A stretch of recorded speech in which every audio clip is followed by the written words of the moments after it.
Bismillahirrahmanirrahim.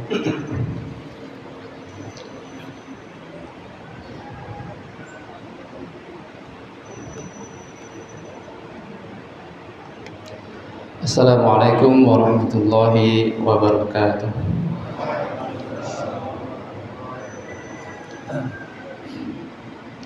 Innal hamdalillah nahmaduhu wa nasta'inuhu wa nastahdi wa natubu ilaih. Asyhadu an la ilaha illallah wahdahu la syarika lah wa asyhadu anna Muhammadan 'abduhu wa rasuluhu la nabiyya wa la rasula ba'da. Allahumma salli wa sallim wa barik wa an'im ala hadha an-nabiyil karim nabiyyina Muhammadin wa ala alihi wa ashabihi wa man ihtada bi sunnatihi ila yaumil amma ba'd. Faqad qala Allah tabaraka wa ta'ala a'udzu billahi minasy syaithanir rajim.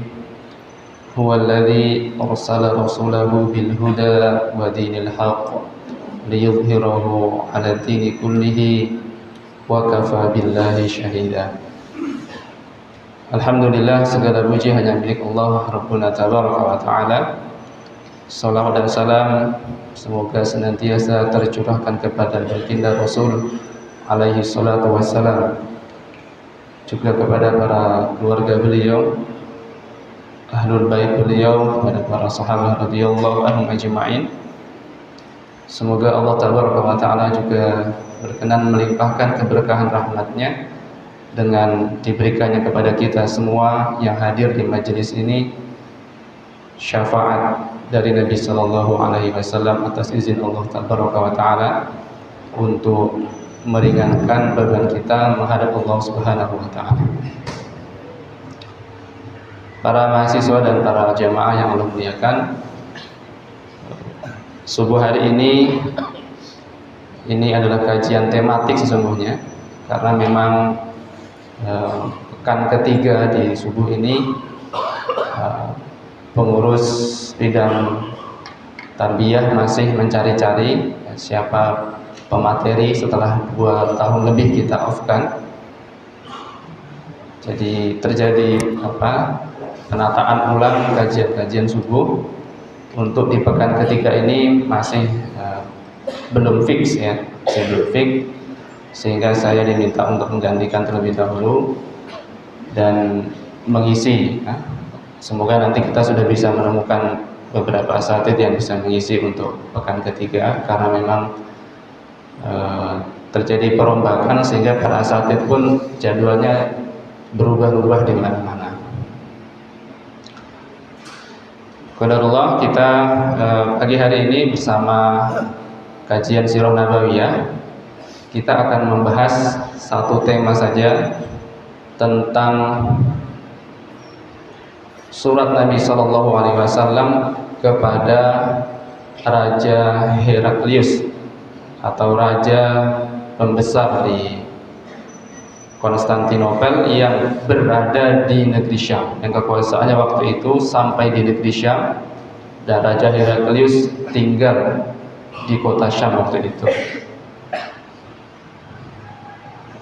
Ada sebuah kitab yang ditulis oleh Profesor Dr. Salman Al-Audah hafizahullah ta'ala, judulnya itu Hadza Rasulullah, nususun muwaththaqatun jami'atun fi bayani syakhsiyatihi wa risalatihi. Kitab ini disusun oleh majmu'ah minal ulama, sekumpulan ulama mu'assirah, ulama hari ini, yang salah satu hadafnya atau tujuan dibuat buku ini adalah bagaimana semua manusia mendapatkan potret tentang Nabi SAW itu dengan cara yang terbaik. Jadi kitab ini kemudian diterjemahkan, kalau tidak salah, di Maghfirah Publishing ya, di Indonesia ini. Ini kitab diberikan komentar oleh puluhan para ulama di hari ini, berkumpul memberikan komentar kepada kitab ini. Dan kitab ini ditulis dengan tujuan kalau ada orang yang ingin bertanya tentang Rasulullah SAW, bagaimana ciri-cirinya, pribadinya, sampai dengan dakwahnya, itu bisa langsung tahu tanpa membaca syarah. Nah, jadi kitab ini kitab yang dikumpulkan dengan hadis-hadis tertentu, hadis-hadis yang jelas yang tidak membutuhkan syarah, baik untuk dibaca orang Arab maupun orang-orang ajam, orang-orang Arab. Maka salah satu nas-nas hadis itu saya nukil dari kitab ini, ya. Dan kemudian kitab ini berisi tentang dialog dua raja besar. Yang pertama adalah dialog dari sang kaisar yang bernama Heraklius, penguasa terbesar di zaman itu, di zaman Nabi SAW, kerajaan imperium terbesar di dunia di zaman itu, bertemu dengan rajanya kota Mekah. Rajanya kota Mekah yang bernama Abu Sufyan radhiyallahu anhu, yang waktu itu beliau masih belum masuk Islam. Abu Sufyan waktu itu belum masuk Islam. Bahkan disinilah kita nanti akan melihat inilah awal pertama kali Abu Sufyan radhiyallahu anhu waktu itu baru terbetik untuk mau masuk Islam. Surat ini yang dikirim oleh salah seorang sahabat Nabi SAW yang bernama Dihya al-Kalbi. Salah satu surat yang dikirim oleh Nabi SAW yang waktu itu terjadinya setelah pasca perjanjian Hudaybiyah. Surat ini jadi setelah perang Ahzab selesai, 10.000 pasukan Quraisy yang didanai oleh Abu Sufyan. Tadi Abu Sufyan sang pemimpin rajanya orang Arab kota Makkah plus orang kaya raya untuk menyerang Madinah. Dia mengumpulkan suku-suku dari beragam tempat, dia biayai untuk memerangi Madinah dalam perang Ahzab atau perang Khandaq. 10.000 dibiayai oleh dirinya sebagai seorang investor, seorang pedagang kaya raya. Dan Abu Sufyan itu kalau memberikan perbekalan tidak hanya perbekalan bensin, cukup makan, cukup syahwat. Jadi semuanya terpenuhi, Pak, kebutuhan orang kafir itu. Makan dan syahwatnya dipenuhi oleh Abu Sufyan. 10.000 pasukan, bukan cuma 100, 200 atau 1.000, 2.000, 10.000. Enggak tanggung-tanggung. Kaya raya. Memang syahwat orang kafir itu harus terpenuhi. Dan syahwatnya orang kafir tidak seperti syahwat orang mukmin. Nabi pernah ditemui oleh salah seorang dhaifun, tamu yang masih kafir. Beliau hadir di rumah Nabi, dikasih minum susu dari kambing. 1 gelas susu diminum, besok lagi kemudian dikasih lagi, diminum lagi, sampai 7 gelas diminum. Esok harinya datang lagi orang ini, tetapi sudah muslim, sudah berislam. Nah, dia masuk ke rumah Nabi, Nabi hadirkan 1 gelas susu, dan Nabi tambah lagi 1 gelas, cukup. Setelah mukmin hanya bisa minum satu gelas susu. Sebelum muslim 7 gelas. Nah, itu kebutuhan syahwat baik fisik maupun kebutuhan seksualnya dipenuhi oleh Abu Sufyan. Pasukan 10.000 itu. Nah, perjanjian Hudaybiyah itu terjadi setelah perang Khandaq. Yang perang Khandaq ini orang-orang musyrikin kalah dalam peperangan Khandaq. Terjadilah semacam gencatan senjata. Yang intinya gencatan senjata ini ada klausul sesama bangsa, sesama Makkah dan Madinah tidak boleh terjadi pertempuran kurang lebih selama berapa? 10 tahun minimal. Perjanjian ini berlaku selama 10 tahun. Terjadinya Sulhul Hudaybiyah, perjanjian damai. Masya Allah, perjanjian damai inilah digunakan Nabi untuk berdakwah. Mumpung orang Quraisy tidak melakukan serangan-serangan kepada Madinah, ini saat untuk melakukan ekspansi dakwah keluar. Nabi belum menaklukkan Mekah, sudah berani untuk ekspansi dakwah keluar dengan mengirim surat ke para umarok dan juga kepada muluk, kepada para pemimpin dan juga kepada raja-raja yang besar di dunia waktu itu. Termasuklah diantaranya Nabi SAW mengirim suratnya kepada Kaisar Romawi. Para hadirin yang memuliakan, Kaisar Romawi ini bukan kaisar abal-abal, bukan raja abal-abal bahasa kita sekarang. Cerdas raja ini. Bahkan dia adalah bahagian di antara ahlul kitab yang memiliki ilmu tentang kitab. Saat ini jarang salah seorang presiden, raja, dia menguasai ilmu dari agamanya. Biasanya dia hanya menguasai ilmu politik. Tetapi Heraklius ini cerdas, bahkan dia ada termasuk di antara ahlul kitabnya yang juga mengetahui ilmu tentang kitab. Maksudnya ilmu tentang Injil dan Taurat. Ini adalah peta pengiriman surat-surat Nabi SAW, yang salah satu surat itu dikirim ke Nabi SAW ke negeri Syam, ke negeri Damaskus. Ini tempatnya Damaskus. Yang mengirim suratnya adalah salah seorang sahabat Nabi yang bernama ke negeri Syam, Dihya Al-Kalbi. Dikirim ke sana ke Raja Heraklius Kaisar. Nah, kita akan membahas pertemuan antara dua penguasa kecil kota Mekah, rajanya kota Mekah, dan penguasa besar Imperium Romawi atau Raja Kaisar Romawi Heraklius. Saya katakan raja kecil Abu Sufyan karena memang kekuasaannya kecil, hanya di kota Mekah. Kekuasaan Abu Sufyan itu hanya di kota Mekah. Beliau punya sekutu-sekutu tetapi tidak menguasai penuh. Berbeda dengan Heraklius. Contoh kecil saja, peperangan terbesar yang bisa dikeluarkan oleh Abu Sufyan 10.000 manusia. Tetapi Heraklius lebih dari itu. Dalam perang Tabuk, dalam perang Mu'tah, mengeluarkan pasukannya misalkan 200.000 perang Mu'tah, 250.000 lebih pada perang Tabuk, atau dalam riwayat yang lain 240.000, dan begitu seterusnya. Jauh perbandingannya. Heraklius menguasai hampir sepertiga dunia, sementara Abu Sufyan baru kota Makkah, yang memimpin kota Makkah. Abu Sufyan.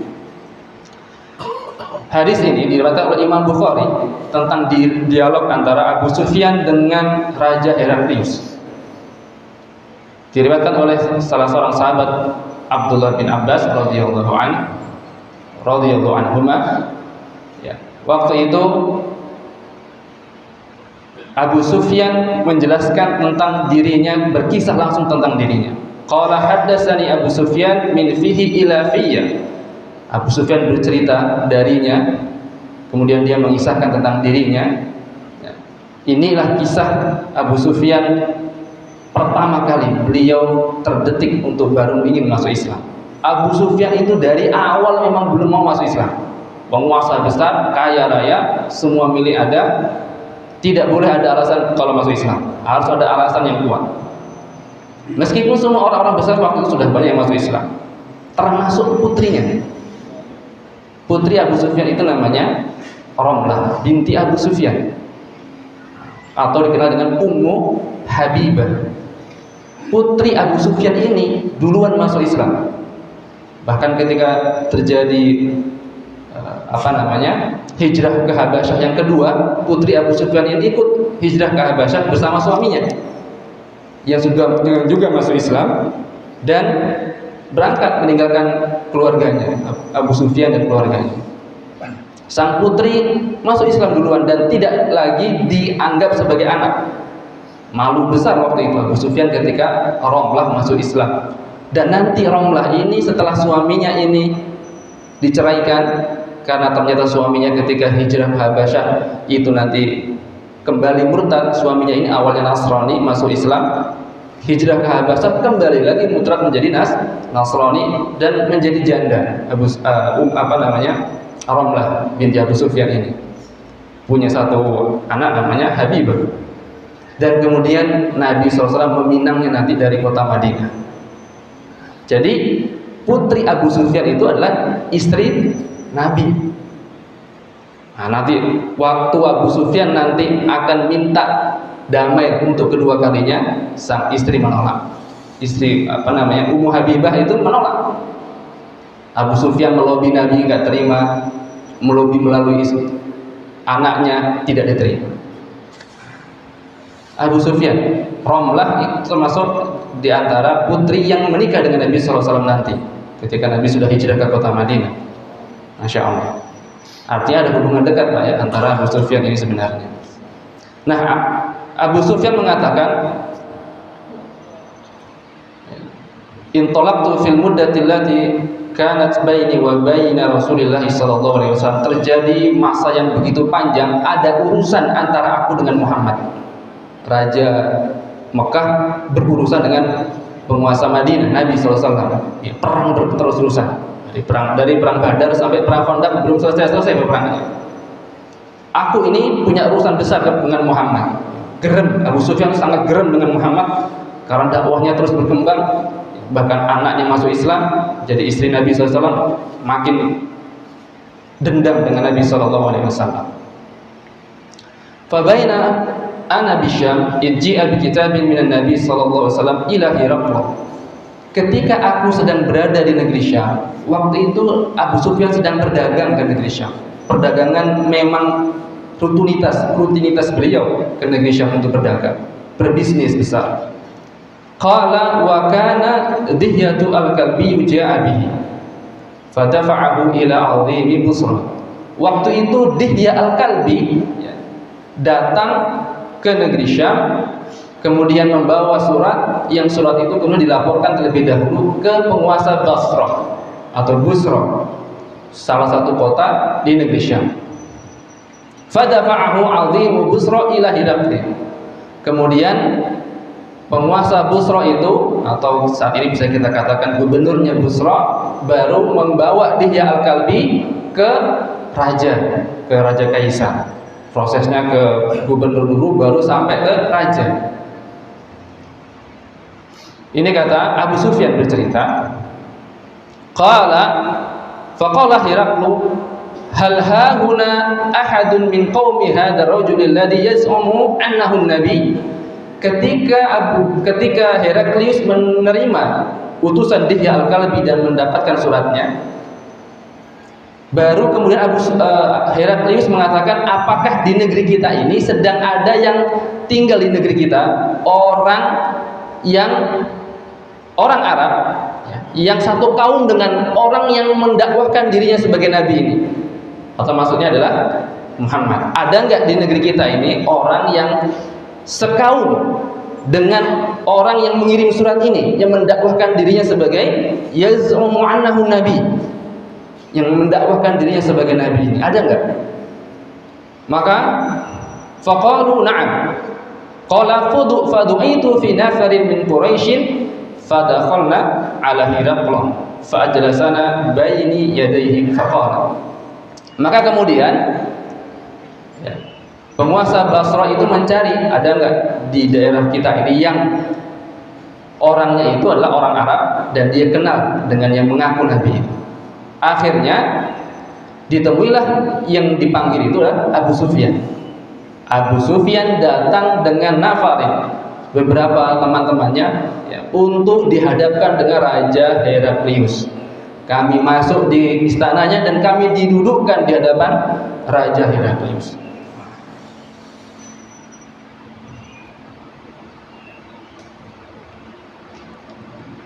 Maka kemudian disinilah Heraklius mencoba untuk bertanya kepada orang yang kumpul, orang Arab yang ditemui untuk ditemukan dengan raja tadi, yang di dalamnya ada Abu Sufyan.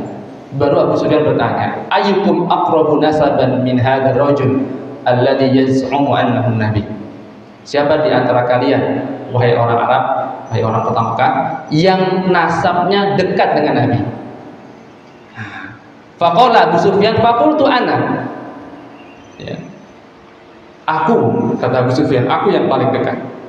Fa'adlasuni baina yadayhi. Maka kemudian Abu Sufyan posisinya ditarik lagi lebih dekat untuk duduk di dekat berhadapan dengan Raja Heraklius. Kemudian teman-temanku, fa'ajlasu ashabi khalfi, teman-temanku duduk-duduk di belakang saja memperhatikan. Summa da'a bitarjumanihi faqala. Kemudian Raja Heraklius memanggil penterjemahnya dan mengatakan kepadanya, qul lahu, wahai terjemah, katakan kepada mereka, inni sa'ilun hadza an hadza rajul alladhi yaz'umu annahu nabi. Aku ingin tanya kepada Abu Sufyan ini, kepada dia ini yang dipilih ini, yang mengaku dia paling dekat nasabnya ini. Aku ingin tanya kepadanya tentang manusia yang mengaku dirinya nabi ini. Fa in kadzabani fakadzibuhu, kalau dia mendustakanku, dia berdusta, kita akan dustakan dia. Jadi Abu Sufyan tidak bisa berkutik waktu itu, untuk terpaksa harus jujur. Maka Abu Sufyan mengatakan, qala Abu Sufyan, wa ayyumallah laula an yu'siru alayya al-kadhiba lakadzabtu. Itu seandainya tadi raja enggak ngomong begitu, kira-kira begitu, aku sudah bersiap-siap untuk berdusta kepada Raja Heraklius.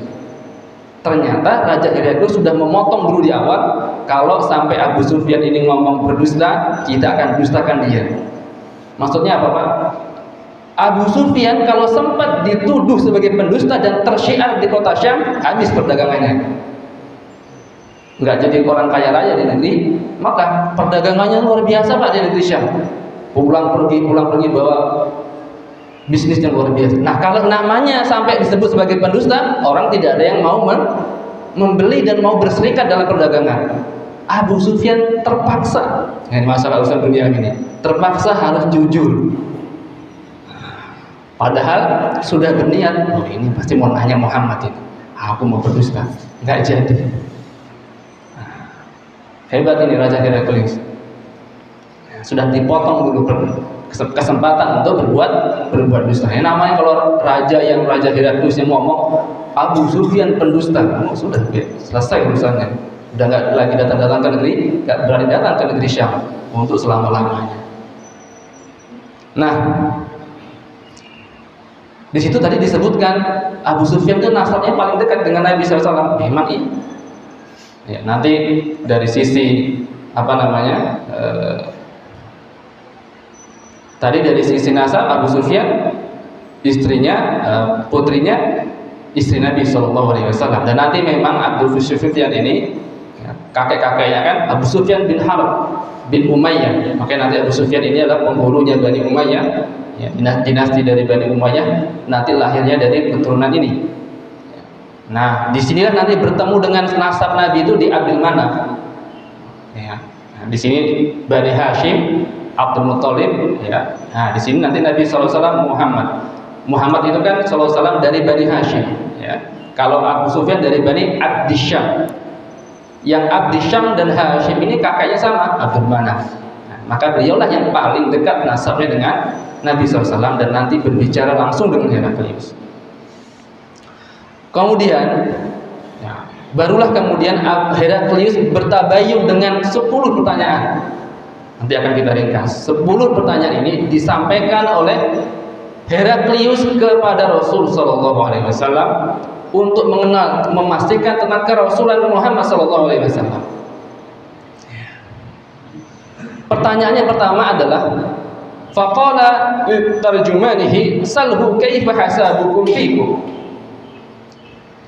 Ditanya pertama, bagaimana nasabnya itu di antara kalian? Ya. Wa fina dzu hasabin. Kata Abu Sufyan, orang ini atau yang mengaku Nabi ini atau Muhammad ini, dia memang punya nasab di antara kami. Fahal kana min abaihi malikun? Apakah bapak-bapaknya di antara seorang raja-raja? Abu Sufyan mengatakan, la, bukan. Pertanyaan berikutnya, hal kuntum tattahimuna bil kadhibi qabla an yaqula ma qala? Apakah kalian pernah menuduhnya sebagai pendusta sebelum dia menyampaikan risalah yang dia bawa? La, tidak. Ayattabi'uhu asyrafun nasi am du'afa'uhum? Apakah yang mengikutinya kelompok du'afa atau kelompok orang-orang kaya raya, orang-orang istimewa? Abu Sufyan mengatakan bal du'afa'uhum. Di antaranya para yang ikuti adalah para du'afa. Qala yaziduna aw yanqusun? Bertambah atau berkurang? Qala la bal yazidun. Ya, tidak berkurang, bahkan terus bertambah, ribuan.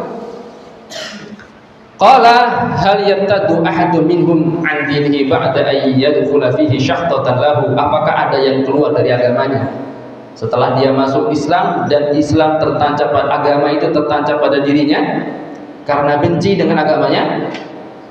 Qultu la, tidak ada yang murtad karena benci.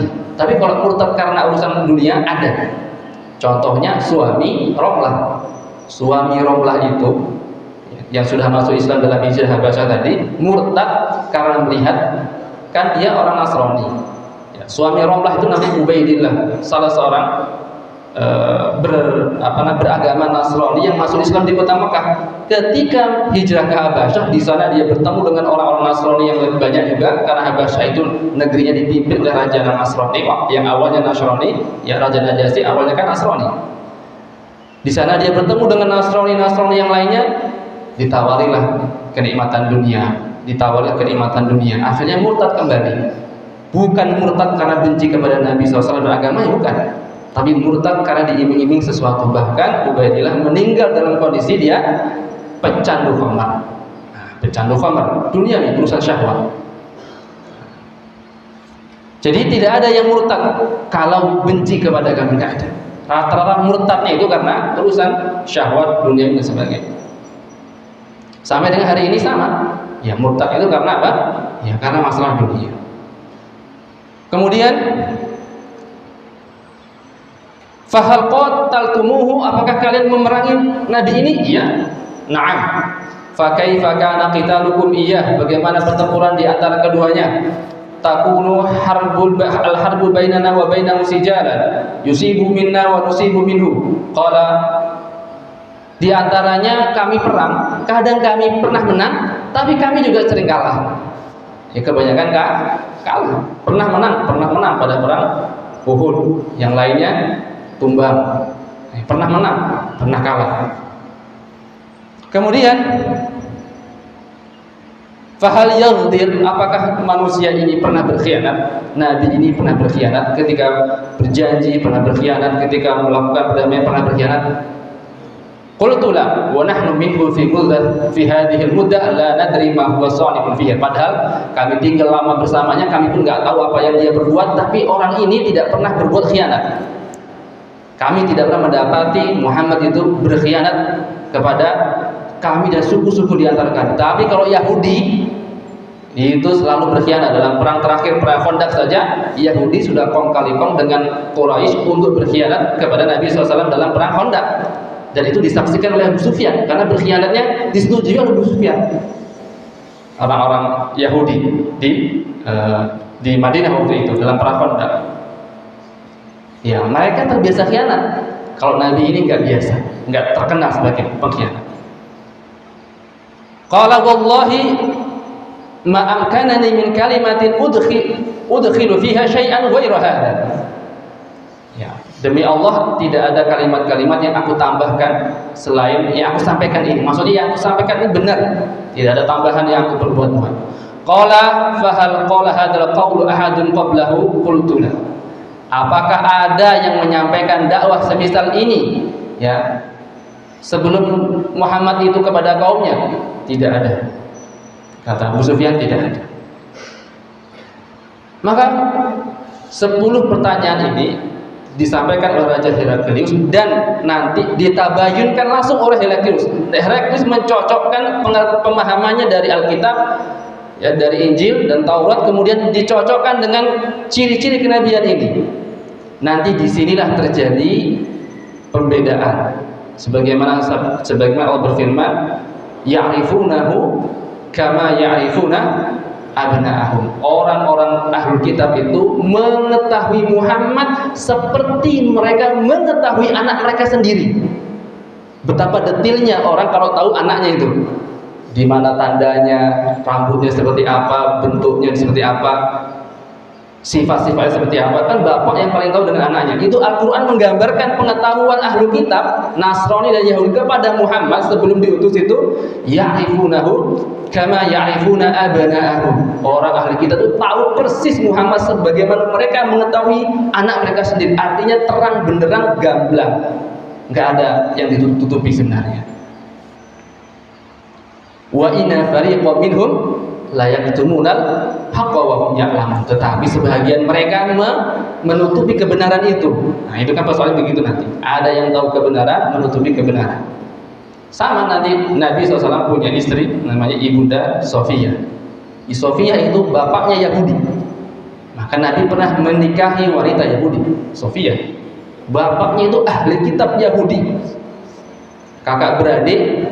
Ketika mengecek Nabi, yang satu beriman, yang satu tidak, termasuk bapaknya Sofia ini, ayahnya Sofia. Pamannya Sofia masuk Islam. Sofia, bapaknya tidak masuk Islam. Meskipun kedua-duanya ini ahli kitab Yahudi. Yang satu berislam, yang satu tidak. Nah, dalam peristiwa ini juga begitu nanti. Ada yang berislam, ada yang tidak. Kemudian data-data itu seluruhnya ketika dijawab oleh Abu Sufyan, seluruhnya mengarah kepada kebenaran tentang kenabian Nabi Shallallahu Alaihi Wasallam, bahwa Nabi itu, bahwa yang mengirim surat ini betul-betul dia seorang Nabi. Makanya ketika dijelaskan seperti itu, ya, Abu Sufyan, Raja Heraklius mengatakan kepada Abu Sufyan, wahai Abu Sufyan, tadi aku tanyakan kepada dirimu tentang nasabnya, dan kau katakan Muhammad memiliki nasab. Memang demikianlah Rasul, seluruhnya diutus dengan nasab di kaumnya. Maksudnya seluruhnya nabi-nabi diutus itu, Rasul-Rasul sebelumnya seluruhnya punya nasab yang bagus di antara kaumnya, tidak tercela nasabnya. Yang kedua, tadi aku tanyakan kepadanya tentang apakah bapaknya ada yang sebagai raja. Engkau katakan tidak. Demikianlah semua Rasul, ya. Kalaulah di antara ayahnya ada seorang raja, pasti yatlubu mulka aba'ahu. Orang ini pasti akan bisa didakwa, oh dia sedang mencari-cari kerajaan karena bapaknya dulu seorang raja. Ya. Apa namanya? Ingin menjadi pengikut bapaknya, ingin mengikuti jejak langkah bapaknya. Ternyata itu tidak. Bapak Nabi SAW bukan seorang raja. Tadi aku bertanya, yang pengikutnya itu diantaranya adalah duafa atau orang-orang kayanya. Engkau katakan pengikutnya adalah orang-orang duafa. Memang benar. Seperti itulah para Rasul. Mereka akan diikuti oleh para duafa. Yang mengikuti di awal-awal itu adalah sekelompok duafa. Demikian pula nabi-nabi sebelumnya sama. Apakah engkau pernah menuduh dia sebagai pendusta sebelum membawa risalah ini? Engkau katakan tidak. Demikianlah seorang nabi. Tidak ada nabi itu yang disebut sebagai pendusta di kaumnya sebelum diutus. Tapi kalau sudah diutus, sudah ketika mengaku sebagai nabi atau rasul, baru semua orang mengatakan pendusta. Tapi kalau sebelum diutus, semuanya aman, termasuk Nabi SAW. Al-Amin sebelum diutus. Tapi kalau sudah diutus, mengaku sebagai rasul, sudah pendusta. Kali Nabi dituduh sebagai kaumnya sebagai dicela dengan kalimat pendusta. Kemudian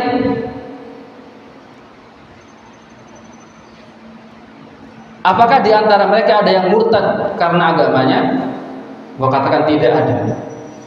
Kata Heraklius, demikianlah seseorang apabila iman sudah memasuki hatinya, maka dia akan menetap dan menancap kuat di dalamnya. Apakah mereka bertambah atau berkurang? Gua katakan tadi bertambah terus. Wa kadzalikal iman hatta yatim. Demikianlah iman, dia akan terus bertambah sampai nanti sempurna agama ini. Engkau tadi katakan, apakah engkau memerangi nabi ini? Iya. Demikianlah para nabi. Ya. Engkau katakan peperangan itu kadang menang, kadang kalah. Demikian para nabi. Nabi, ya, kadang peperangan itu diantaranya sijalan, kadang menang, kadang kalah. Ya. Nabi-nabi juga demikian sebelumnya. Dan semuanya dikonfirmasi kepada Abu Sufyan sampai akhir, kita akan ringkas saja ya. Sampai akhir semuanya dikatakan Abu Sufyan dan dijelaskan oleh Heraklius, dan itu Heraklius membenarkan semua sifat-sifatnya. Dan terakhir Heraklius mengatakan, pertanyaan terakhir, summa qala bima ya'murukum. Nabi ini menyeru apa kepada kalian?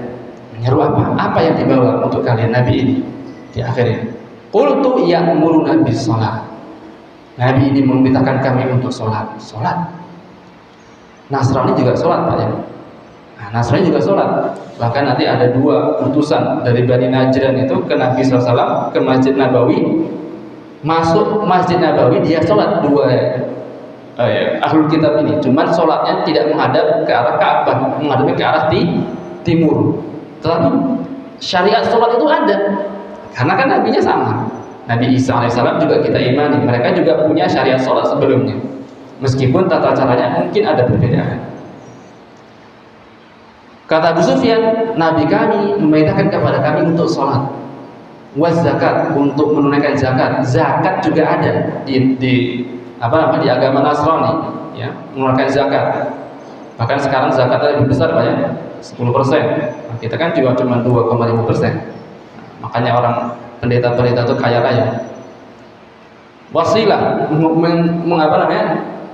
menjalin hubungan silaturahmi, wal afaf, dan menjaga kesucian, maksudnya menjaga diri dari perzinahan, ya, seperti itu ya, minimal perzinahan yang sifatnya terkait dengan kehidupan seksual. Kami diminta untuk menjaga itu, tidak boleh kami menerjang perilaku seperti itu. Al afaf, kesucian diri.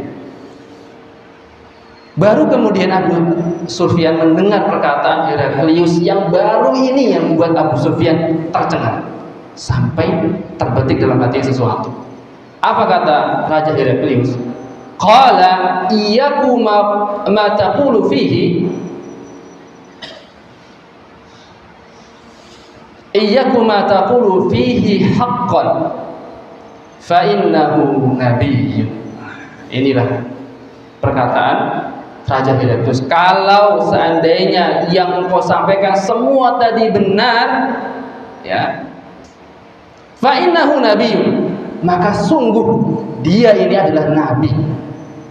Ini cerdasnya Heraklius, tahu persis sifat-sifat, dan ketika dikomparasi benar, baru disimpulkan kalau perkataan ini benar, dia adalah seorang nabi sesungguhnya. Wa qad kuntu a'lam annahu kharijun. Aku tahu, sungguh aku sangat tahu orang ini, maksud nabi ini, pasti dia akan keluar. Walam aku adhunnuhu minkum, tapi aku tidak pernah menyangka mereka akan keluar di antara kalian, orang-orang Arab. Kami berharapnya dari kami dong. Kan kami penguasa besar, agama kami besar, Nasrani. Kekuasaan kami besar, masa tidak dari kami? Kira-kira begitu. Dan kami mewarisi kitab-kitab sebelumnya. Loh, kok malah dipilih dari nabi yang nyebrang? Harusnya dari keturunan, ya, Ishak ini kok keturunan dari keturunan Ismail. Kenapa harus nyebrang? Karena orang-orang Nasrani itu sudah menyangka, kaum mereka Nasrani Yahudi menyangka mereka adalah orang terhormat. Bani Israel itu orang-orang terhormat, dan orang yang memasuki agama itu orang-orang terhormat. Buktinya nabi-nabi, ratusan nabi diturunkan di mereka, bentuk penghormatan Allah kepada Bani Israel. Dan mereka terbiasa begitu, pede bahwa mereka lah pewaris bumi akhir zaman ini. Ternyata Allah tidak mewariskan kenabian itu dari kalangan mereka. Walam aku adhunnuhu minkum walau anni a'lamu anni akhlusu ilahi la ahbabtu liqa'ahu. Kalau seandainya aku bisa datang ke sana, mudah untuk datang ke sana, bertemu dengannya, aku akan menemuinya, aku akan menjumpainya. Aku akan ingin untuk menjumpainya. Ini agak aneh, Pak, pertanyaan ini, pernyataan ini. Seandainya aku bisa mudah untuk ketemu Nabi, aku akan senang untuk berjumpa dengannya. Kok emang Heraklius tidak bisa datang dari Syam ke Madinah? Ya gampang sekali, persoalan datang itu persoalan gampang. Tapi ada sesuatu yang disimpan oleh Raja Heraklius.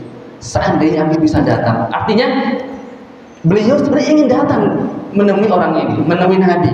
Tetapi ada sesuatu yang mengganjal dalam dirinya. Sampai beliau katakan, seandainya aku tahu, aku bisa datang. Masa penguasa besar nggak bisa datang? Nah, nanti akan kita sebutkan mengapa Heraklius kok nggak bisa datang ke Madinah. Persoalan tentu bukan persoalan transportasi, bukan itu persoalannya. Bahkan dia katakan, walau kuntu indahu, kalau aku sudah berada di dekatnya. Ya. Ini keinginan Raja Heraklius. La wasaltu an qadamihi, aku pasti akan mencuci kedua telapak kakinya. Sebagaimana orang Nasrani memuliakan rohib-rohib mereka, mencuci telapak kakinya. Nah, ini Nabi. Aku akan datang, kalau aku bisa dimudahkan datang ke sana, sungguh aku akan suka untuk datang ke sana, dan aku kalau sudah berada di dekatnya pasti aku akan cuci kedua telapak kakinya, karena sudah tahu Heraklius ini Nabi yang ditunggu-tunggu. Ya. Kemudian Heraklius mengatakan, wala yablughanna mulkuhu ma tahta qadami, dan ketahuilah kekuasaan dirinya itu, kekuasaan Nabi itu akan sampai di bawah kaki di mana aku duduk hari ini. Terakhir, Raja Heraklius tahu ini dakwah ini tidak akan bisa dibendung. Pasti suatu saat kekuasaannya akan sampai di negeriku ini, dan tempat di mana aku berpijak ini, artinya aku akan hengkang dari tempat itu. Kekuasaan Muhammad akan sampai ke Imperium Romawi, dan Romawi akan hengkang. Dan itu terjadi setelah Nabi SAW wafat, dilanjutkan oleh Abu Bakar, dilanjutkan oleh Umar. Imperium Romawi di Jazirah Arab dan sekitarnya, bahkan di semua negeri-negeri yang ada di Asia, hengkang. Bahkan nanti pun harus tumbang, ya, Konstantinopel di bawah penaklukan pasukan Khalifah Turki Utsmani, Khalifah Utsmani. Akan selesai imperiumnya, habis. Itu terbukti ternyata, karena memang ahli kitab memahami agama yang dibawa Muhammad akhir zaman itu bukan agama biasa, akan mencapai seluruh bumi. Bahkan kekuasaan ini yang kuinjak ini akan sampai di sini juga. Kemudian qala summa da'a bi kitabi Rasulillah sallallahu alaihi wasallam faqara'ahu fa idza fihi bismillahirrahmanirrahim. Kemudian Heraklius meminta kepada ajudannya untuk diambilkan surat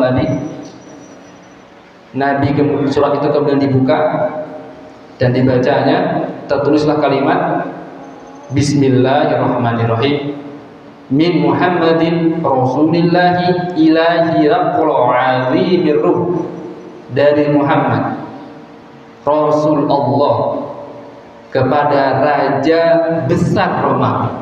Nabi memuji terlebih dahulu Imperium Romawi sebagai penguasa besar. Dari Muhammad Rasulullah kepada Raja Azim Rum, kepada Raja Besar Romawi. Nabi tidak mencela raja, enggak. Nabi tetap menghormati rajanya. Salamun ala man ittaba'al huda, keselamatan kepada siapapun yang mengikuti petunjuk. Amma ba'd, fa ini ad'uka bi di'ayatil Islam. Maka sungguhnya aku hendak mengajakmu kepada panggilan Islam. Maksudnya untuk memasuki agama Islam. Aslim taslam, Islamlah engkau akan selamat. Wa aslim yu'tikallahu ajraka marratain. Kalau engkau masuk Islam, Allah akan memberikan ajar kepadamu dua kebaikan, dua ajar, dua pahala. Fa in tawallaita fa inna 'alaika ismul arisiyin. Kalau engkau menolak, maka dosa-dosa penduduk Arisiyin akan engkau pikul semuanya. Maksudnya penduduk Romawi itu semua dosa-dosanya dan seluruh yang kalian berada di dalamnya, ya, engkau akan pikul wahai sang raja. Nabi kemudian menyebutkan sebuah ayat dalam surah Ali Imran, dan ayat ini seringkali Nabi sampaikan kepada ahli kitab. baik Nasrani maupun Yahudinya. Ya ahli kitab ta'alau, wahai ahli kitab, mari ila kalimatin sawa, kita bersatu dalam satu kalimat yang sama, bainana wa bainakum, antara kami dengan kalian semua, alla na'budu illallah, yaitu kalimat untuk tidak menyembah kepada sesembahan yang hak kecuali Allah Subhanahu wa taala. Kalimatnya itu sama. Masya Allah, surat ini sampai dengan akhir surat Al-Imran ayat ke-64. Surat ini menjadi surat yang membuat ketika dibacakan Abu Sufyan juga mendengar, ya. Sampai Abu Sufyan mengatakan, falamma farada min qira'atil kitab irta'afatil aswat 'indahu wa kasura al-laghtu wa umira bina fa ukhrijna. Ketika surat ini dibacakan, kan ketika dibacakan itu di situ ada pembesar Romawi juga, ada menteri-menterinya, ada rohib-rohib Nasraninya juga di situ mendengarkan yang sama. Kebiasaan Heraklius, ya, selalu didampingi oleh tokoh-tokoh besarnya di negeri itu. Maka kemudian irtafa'atil aswat, ternyata ketika surat itu dibacakan, suara-suara melengking tiba-tiba, suara-suara teriakan muncul, gaduh, kira-kira begitu. Seperti tidak terima dengan surat itu dibacakan di hadapan mereka. Maka kemudian kata Abu Sufyan, waktu itu aku diminta untuk keluar dari ruangan. Aku pun keluar bersama teman-temanku, ya. Aku berada di luar. Faqultu li ashabi hina kharajna. Ketika kami dikeluarkan, aku sampaikan kepada teman-temanku, kata Abu Sufyan, laqad amira amru ibni abi kabsyah, innahu la yakhafuhu maliku banil asfar. Sungguh perkara Muhammad ini ternyata perkara yang tidak enteng. Akhirnya begitu. Jadi selama ini Abu Sufyan masih menganggap perseteruannya dengan Muhammad itu perseteruan yang nanti bisa diakhiri dengan kemenangan selama ini. Sampai dengan perang Khandaq itu sebenarnya Abu Sufyan masih ingin menghajar lagi Muhammad dengan perang-perang berikutnya. Ternyata terjadi perjanjian Hudaybiyah sehingga terselang waktu. Abu Sufyan baru merasakan ternyata urusan Muhammad ini bukan urusan sepele. Kira-kira begitu bahasanya. Innahu la yakhafuhu maliku Bani Aswar, sampai raja Romawi, raja penguasa Bani Aswar warna kulit kuning, penguasanya orang-orang kulit kuning pun takut dengan Muhammad. Nah, famaziltu muqinan bi amri Rasulillah sallallahu alaihi wasallam annahu sayallah. Barulah di situ aku baru yakin waktu itu bahwasanya agama Muhammad ini nanti pasti akan menang memang. Hatta adkhalallahu alayya Islam. Aku terbetik begitu sampai aku nanti masuk Islam. Masuk Islamnya kapan, Pak? Masih lama. Ini kan tahun ke-6. Masuk Islamnya baru tahun ini 6 ke-6 Hijriah. Masuk Islam itu 2 tahun lagi. Pada masa Fathul Makkah. Abu Sufyan baru masuk Islam nanti Fathul Makkah. 2 tahun lagi. Masih lama. Disimpan itu, Pak. Pertemuannya dengan Heraklius ini tersentak hatinya. Ternyata yang aku perangi selama ini memang bukan orang biasa. Orang Romawi saja takut, penguasa besar saja takut. Orang-orang Arab itu, kalau orang Quraisy memang condongnya ke Persia. 2 imperium besar, Persia sama Romawi. Orang Quraisy sukanya berserikat dengan Persia karena satu sesembahan. Ya, mereka juga Persia juga punya tuhan-tuhan yang sama. Satu inilah kira-kira satu fikroh ya, Pak ya. Nah, tapi kalau Nabi waktu itu sebenarnya Nabi masih condongnya kepada Romawi, penguasa Romawi. Karena memang ahlu kitab yang memiliki nabi-nabi dan rasul yang sama, masih ada kemungkinan untuk dekat, untuk bisa dipersatukan, untuk bisa didakwahi lebih kuat lagi. Ternyata benar. Masya Allah. Disinilah Abu Sufyan itu merasakan ternyata selama ini urusanku dengan Muhammad harus segera diakhiri nampaknya. Raja Romawi saja ketakutan dengan Muhammad. terpengaruh dengan Muhammad SAW. Bagaimana aku cuma raja Mekah. Kemudian, sekalian, ketika peristiwa pembacaan surat ini terjadi, qala Az-Zuhri, rawi dari Imam Al-Bukhari ini mengatakan, fada'a Hiraklu udhama Rum. Kemudian dengan datangnya surat Dihya Al-Kalbi ini, Heraklius memanggil ulang semua pembesar-pembesarnya, udhamanya, menteri-menteri, rahib-rahib, semua dikumpulkan di situ. Dikumpulkan, fajama'ahu fi darin lahu, dikumpulkan di kediamannya, semua sudah hadir. Dalam riwayat yang lain nanti Heraklius mengambil posisi itu di atas, di loteng kayak begini, di lantai 2, yang lain di bawah. Tinggi, dalam posisi tinggi, sementara yang lain di bawah.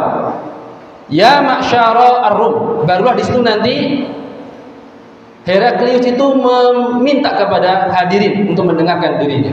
Semuanya diam, dan Heraklius mengatakan, ya ma'syara ar-Rum, wahai sekalian bangsa Rum, hal lakum fil falahi war rasyadi akhirul abad.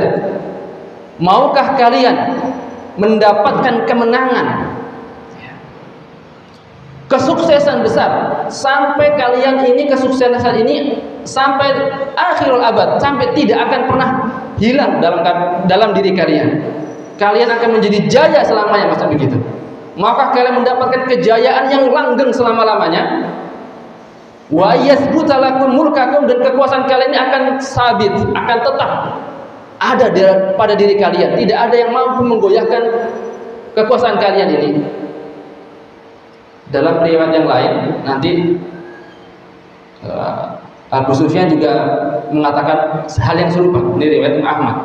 Ya ma'syararun, innahu ja'ani kitabu Ahmadin. Wahai bangsa Rum, telah datang kepadaku surat dari Muhammad. Wa innahu wallahi lanabiyyun. Demi Allah, yang datang surat ini dari Muhammad ini, sungguh dia itu adalah nabi alladzi kunna nantadhirhu, yang kita sudah tunggu-tunggu selama ini. Ini versi lain, versi riwayat yang lain dari Ibnu Ishaq. Disampaikan kepada masyarakat atau pembesar-pembesar Romawi. Artinya kita bisa juga menggabungkan dua versi ini. Kalimat-kalimatnya seperti ini, kemudian digabung dengan kalimat dalam versi Imam Bukhari. Jadi Raja Heraklius mengatakan, telah datang kepada kita surat dari Nabi, ya, surat yang sesungguhnya dia adalah Nabi, yang kita tunggu-tunggu surat itu, yang kita tunggu-tunggu kehadirannya dalam kitab-kitab kita tahu semuanya. Najidhu dzikrahu fi kitabina na'rifuhu bi'alamatihi fa aslimu wattabi'uhu tasallama lakum dunyakum wa akhiratikum. Kalian ikutilah dia, kalian akan selamat dunia dan akhirat kalian. Kira-kira begitu ajakan Raja Heraklius setelah dikumpulkan semuanya. Karena Raja Heraklius tahu ini Nabi ini benar, dia tidak akan bohong, dan tanda-tanda sudah sangat zahir, jelas sekali. Kemudian setelah itu yang terjadi adalah mereka berlarian, Pak, tidak mau menjawab seruan Raja Heraklius. Bahkan mereka berlarian ke pintu-pintu.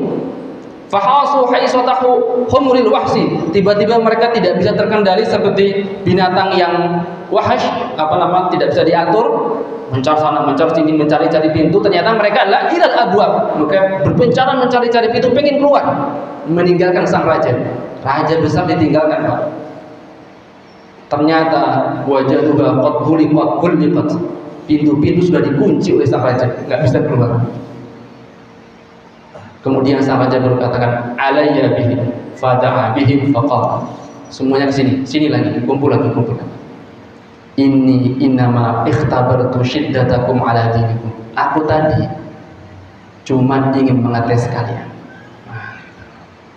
Pengen ngetes kalian saja. Apakah kalian ini masih kokoh dengan agama kalian, maksudnya agama Nasrani. Padahal tadi itu sebenarnya Heraklius, kalau mereka sepakat, Heraklius akan mengumumkan keislamannya di situ. Ternyata tidak sepakat. Akhirnya kata Heraklius, dengan cara berbohong, berdiplomasi, katakan enggak, tadi aku cuma ngetes saja. Ngetes saja. Faqad ra'aitu minkum alladhi ahbabtu. Ternyata kalian telah melakukan apa yang aku suka, kata Raja Heraklius. Kalian semua itu hebat. Aku uji, tapi kalian semua tetap beragama dengan agama kalian, agama Nasrani. Fasajadu lahu wa radu anhu. Baru kemudian pembesar-pembesar itu, rohim-rohimnya, semuanya sujud kepada sang raja.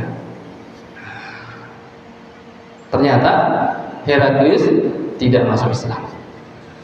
Hatinya beriman kepada Nabi, beriman, mengimani Nabi, tetapi tidak diikrarkan. Dan ini tidak bisa dalam Islam. Iman harus diikrarkan dengan syahadatain, baru kemudian diikuti dengan syariatnya. Nggak boleh memendam-pendam keimanan seperti itu. Nah, bahkan kemudian Heraklius sampai akhir hayatnya tidak berislam. Dan kemudian apa sebab tidak mau Islam ini? Profesor Dr. As-Salabi dalam kitab yang lainnya menjelaskan ada riwayat yang menambahi kisah ini, bahwasanya sebab tidak keislaman Heraklius itu adalah ketika Dihya Al-Kalbi mengetahui kondisi ini, kondisi Heraklius tidak mau masuk Islam, Dihya Al-Kalbi tadi yang membawa surat itu datang lagi kepada Heraklius. Wahai Heraklius, kenapa engkau tidak masuk Islam? Engkau telah membenarkan Muhammad, engkau telah membuktikan Muhammad adalah benar. Kenapa kamu masuk Islam? Apa kata Heraklius? Dihya, aku takut kalau aku masuk Islam, keselamatanku akan binasa. Aku takut dengan keselamatanku di negeri ini. Sang raja saja takut dengan keselamatannya. Sekarang begini saja, kata Heraklius, engkau temui uskup di negeri ini, uskup terbesar, uskup agung di Syam, namanya Duwatir dalam bahasa Arab. Saya nggak tahu bahasa Inggrisnya apa ya, Duwatir. Yang jelas tulisannya begini ya, Duwatir. Temui Duwatir. Dialah orang yang paling aklam, paling tahu tentang agama ini, tentang agama Masihiyah ini, dan paling diikuti oleh masyarakat dibanding aku. Karena uskup ini terkenal dengan zuhudnya, terkenal dengan alimnya, perkataan selalu lurus, orang hanif, orang lurus. Baik, aku akan datang. Maka Dihya Al-Kalbi datang kepada Duwatir membawa suratnya tadi, dibacalah oleh sang uskup. Baru membaca, dari isi surat belum nanya apa-apa, langsung dia katakan, sungguh orang yang membawa surat ini berasal dari Nabi yang benar. Sekarang membaca ta'alau ila kalimatin sawa'in bainana wa bainakum alla na'budu illallah, itu sudah terasa dalam benak Duwatir. Langsung beliau bunyikan lonceng gereja, lonceng katedral utama dibunyikan teng teng teng, tanda perkumpulan wajib bagi semua masyarakat. Dibunyikan lonceng-lonceng. Kemudian beliau pun berkhutbah di depan masyarakat, ramai masyarakat di atas. Di atas beliau berkhutbah, wahai kalian bangsa Romawi, telah datang kepadaku surat dari Nabi yang kita tunggu-tunggu, dan aku tahu bahwa dia adalah Nabi yang selama ini kita nanti-nantikan. Dibacakan suratnya dan ajakan dari Duwatir, kalian semua ikutilah Nabi ini sebagaimana aku ikuti, dan hari ini aku tanggalkan agamaku sebelumnya. Maka jubah hitam milik Duwatir itu dicopot, Pak, diletakkan, dan tinggallah baju berwarna putih sebagai tanda dia berislam. Aku gunakan baju itu, aku katakan, aku bersyahadat kepada Nabi, asyhadu an la ilaha illallah wa anna Muhammad Rasulullah. Apa yang terjadi ketika itu? Langsung berbondong-bondong yang jamaah yang ada di bawah itu naik ke atas loteng, naik ke mihrab, ke atas gereja, satu demi satu menghajar uskup kecintaan mereka ini. Uskup terbesar di negeri itu tewas ketika dihajar oleh bangsanya sendiri. Nggak terima kalau sampai merubah agama yang mereka selama itu telah. Dihya Al-Kalbi melihat peristiwa itu langsung melapor datang lagi kepada Heraklius. Benar yang kau katakan, telah meninggal dunia uskupmu Duwatir. Apa kata Heraklius? Nah, Sudah tahu kan mengapa aku tidak masuk Islam? Kalau aku sampai masuk Islam, nasibku akan sama dengan Dzulkhuwaisir. Nah, itulah yang dipendam oleh Raja Heraklius.